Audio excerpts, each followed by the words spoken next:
Bismillahirrahmanirrahim and Assalamu alaikum to all of you. Today, basically, we are going to describe, or you can say summarize, the positioning services in competitive markets. In previous lectures, like lecture number 9, lecture number 8, lecture number 7, we have discussed positioning services in competitive markets. आज के lecture के अंदर उस सारे जो वो उन सारे पॉइंट्स को हम समराइज करेंगे और एक लेक्चर के अंदर इसको सम अप करेंगे.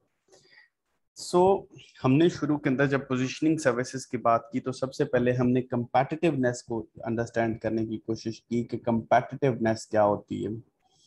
Competitiveness is basically with competitors, और कंपेटिटर्स कौन होते हैं? द फर्म्स और the companies to whom we are competing with, जिनके साथ हम कंपीट कर रहे हैं, जो हमारे कंपटीशन में, जो आपकी जैसी ही फील्ड के अंदर हैं, आपकी ही इंडस्ट्री के अंदर हैं और आपके वो कंपेटिटर हैं. उनसे आपको बेहतर होना है. ऑब्वियसली मार्केट के अंदर आपको बिकना है, सेल होना है. इस वजह से to offer superior services regarding your competitors या in comparing with your competitors, तो आपको जो वो कुछ ना कुछ जो वो कंपेटिटिव एजेस क्रिएट करने हैं. मींस आपको जो वो मुख्तलिफ होना है, दूसरों से डिफरेंशिएशन गेन करनी है.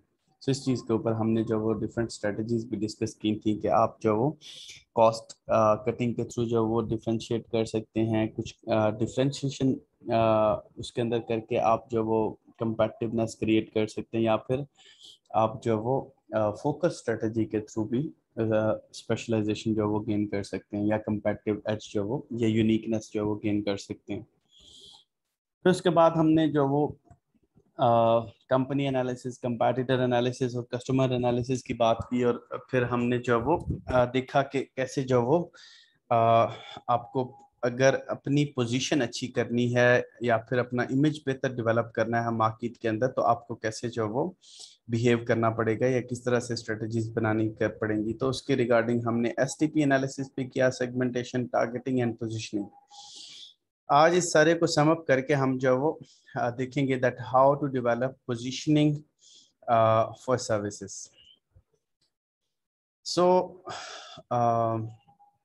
ये वाला मॉडल हमने पहले भी डिस्कस किया था, इसको समराइज करते हैं.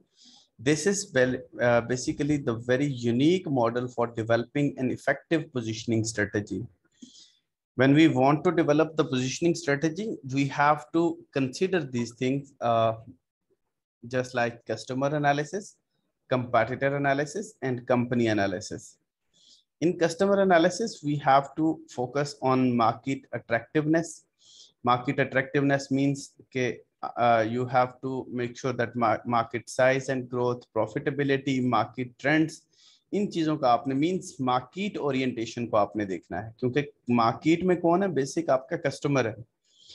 और फिर कस्टमर नीड्स को आपने, जब कस्टमर है तो कस्टमर की नीड्स को आपने देखना है. मींस के उसकी जो अनसर्व्ड नीड्स हैं या फिर जो अंडर सर्व्ड नीड्स हैं, उनको आपने फोकस करना है. कि मींस जो कंपनीज जिन नीड्स को टारगेट नहीं कर रही या जिनके ऊपर पूरा जो वो तवज्जो नहीं दी जा रही या अनसर्व्ड नीड्स हैं, उनको आपने जो वो पूरा करना है. And more valued benefits means जो कि हमने इससे पहले भी डिस्कस किया था, वैल्यू प्रोपोजिशन जिसको बोलते हैं. You have to create basically value for the customers in terms of services. So customer analysis के अंदर आपने मार्केट अट्रैक्टिवनेस और कस्टमर नीड्स, इन चीजों को आपने एनालाइज करना है, तो आपका कस्टमर एनालिसिस हो जाएगा. और इसमें बेसिकली जो इसके साथ इंटरलिंक चीजें हैं वो कौन सी हैं? कि आपने सेगमेंट्स को आइडेंटिफाई करना है. जब नीड्स को आइडेंटिफाई करेंगे तो नीड बेस्ड सेगमेंटेशंस को आपको फॉलो करना पड़ेगा. डेमोग्राफिक, साइकोग्राफिक, बिहेवियरल सेगमेंटेशन, और इस तरह से आपको जो वो सेगमेंटेशंस को देखना है. Then you have to identify the attributes and services levels valued by each segments, जो वो हर सेगमेंट को किस किस जो वो सर्विस लेवल को जो वो एक्वायर करना चाह रहा है. So this was basically customer analysis. Then moving forward towards competitive analysis या competitor analysis, आपको करंट पोजीशनिंग देखनी है कि इस वक्त आपकी कंपनी की पोजीशनिंग क्या है, देन आपकी स्ट्रेंथ्स क्या हैं और आपकी वीकनेसेस क्या हैं.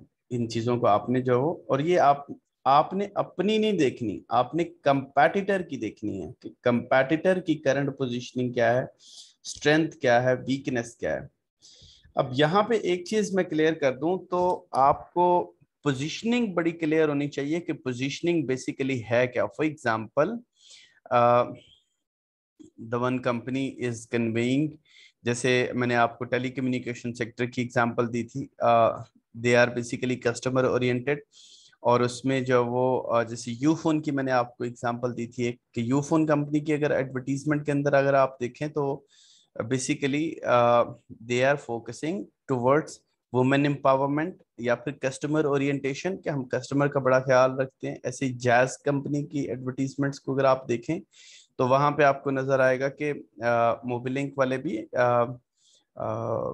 जो वो सेल्फ जो वो रिकग्निशन को प्रमोट कर रहे हैं। जैसे फॉर एग्जांपल उनका स्लोगन भी है जैज अपना है।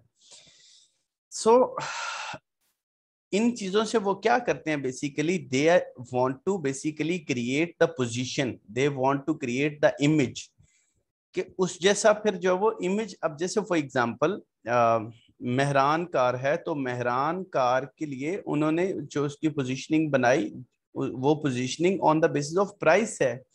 उसके अंदर बहुत ज्यादा फीचर्स जो वो उन्होंने ऐड नहीं किए। या फिर जो सबसे छोटी है अभी अल्टो है फॉर एग्जांपल, सुजुकी कंपनी की अगर बात करें, तो दे आर ऑफरिंग और differentiating the products and services on the basis of price, not on the basis of attributes and characteristics.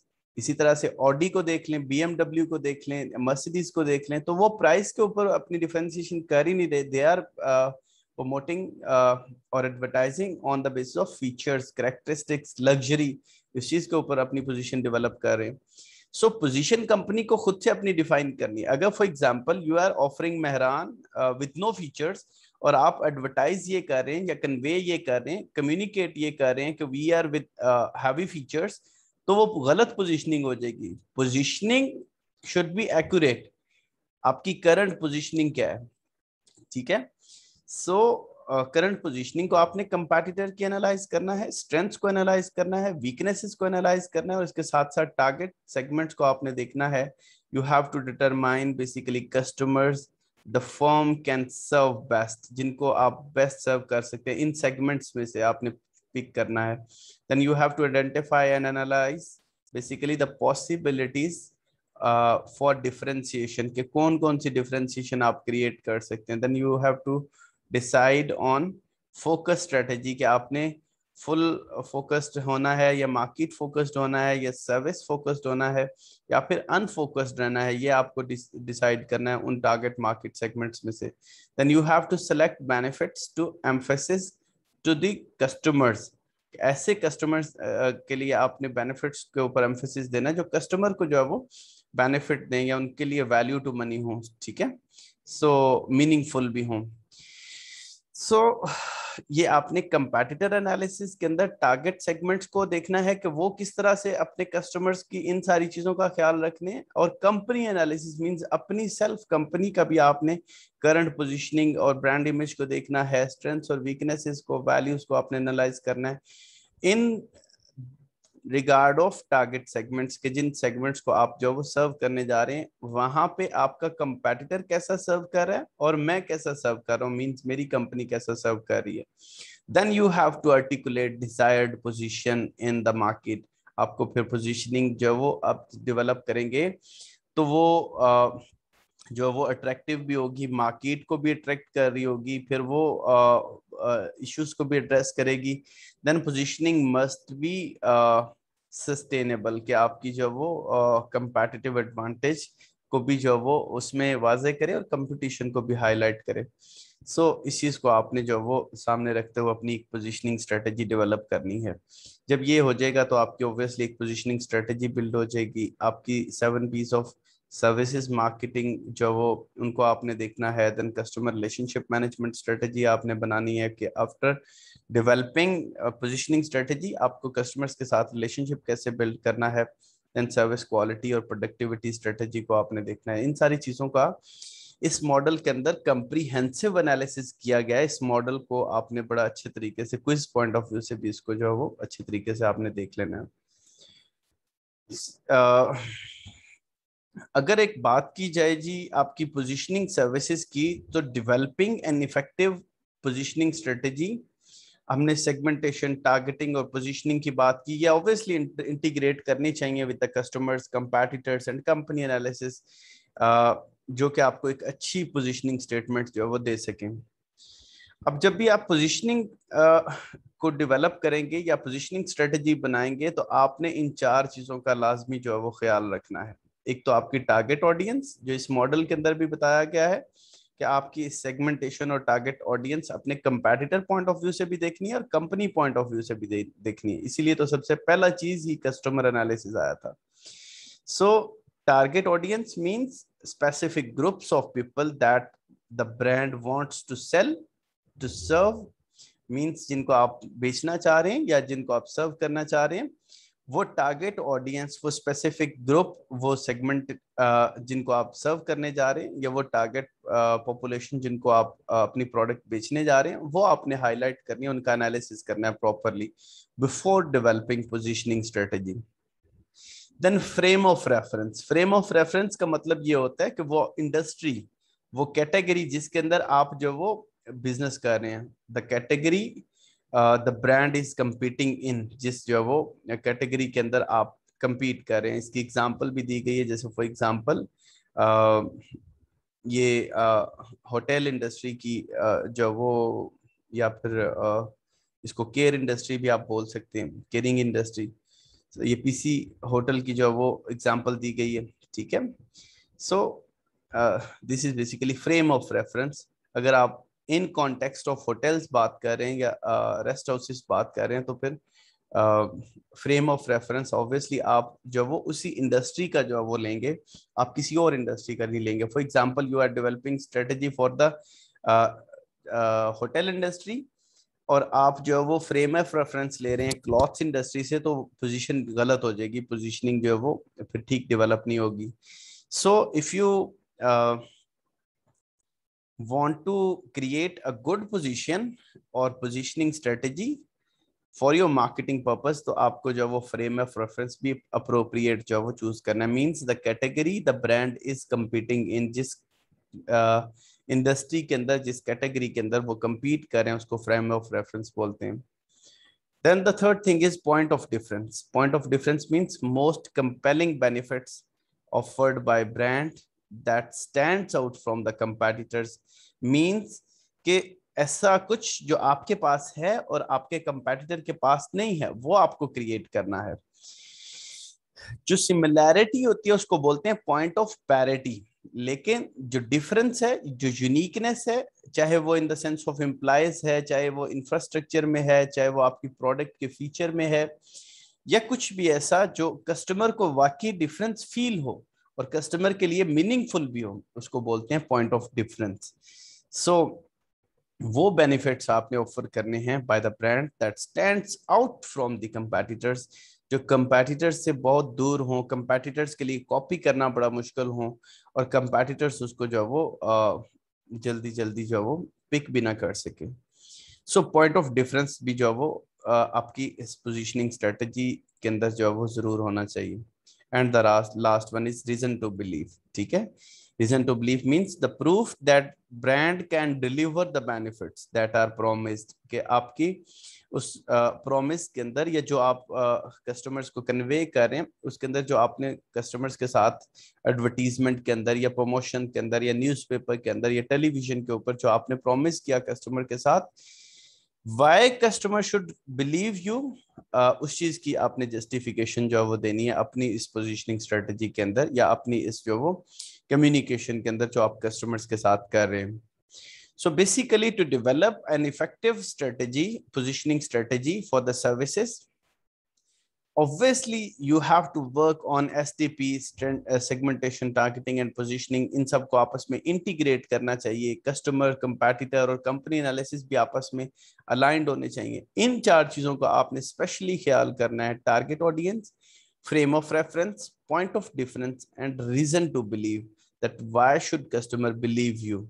ठीक है, इस चीज के ऊपर आपने ख्याल करना है। ये पॉइंट ऑफ डिफरेंस के अंदर अगर आप एमिरेट्स एयरलाइन की एग्जांपल लें तो आपको जब वो एक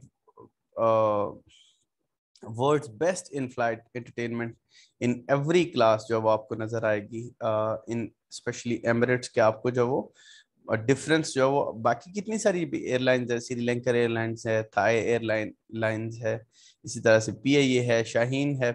सो आपको एमिरेट्स के अंदर एक डिफरेंस जो वो यूनिक नजर आएगा। ठीक है, ऐसे ही कितनी सारी चीजें हैं, आईफोन है, एप्पल है, तो they are basically creating huge point of difference के दूसरों से जो है वो उनका बहुत ही यूनिक जो वो पॉइंट ऑफ डिफरेंस है जिसको इजीली कॉपी भी नहीं किया जा सकता। और ऐसा ही ये कल भी मैंने बताया था लास्ट लेक्चर के अंदर कि आपको जो वो जब आप पॉइंट ऑफ डिफरेंस क्रिएट करते हैं तो ऐसा आपने क्रिएट करना है जो इजीली कॉपी भी ना हो सके आप उसके ऊपर, क्योंकि अच्छी खासी कॉस्ट आ रही होती है आपकी पॉइंट ऑफ डिफरेंस जो वो क्रिएट करने में। और दूसरी चीज ये कि point of difference should be meaningful to the customer, कि वो कस्टमर के लिए वैल्यूएबल भी हो और मीनिंगफुल भी हो। सो इन चार चीजों का आपने ख्याल रखना है, target audience, frame of reference, point of difference and reason to believe. ठीक है, this is basically the example of reason to believe. Enhancing credibility के डे बाय डे आप देखेंगे तो उनकी क्रेडिबिलिटी इंक्रीज ही हो रही है।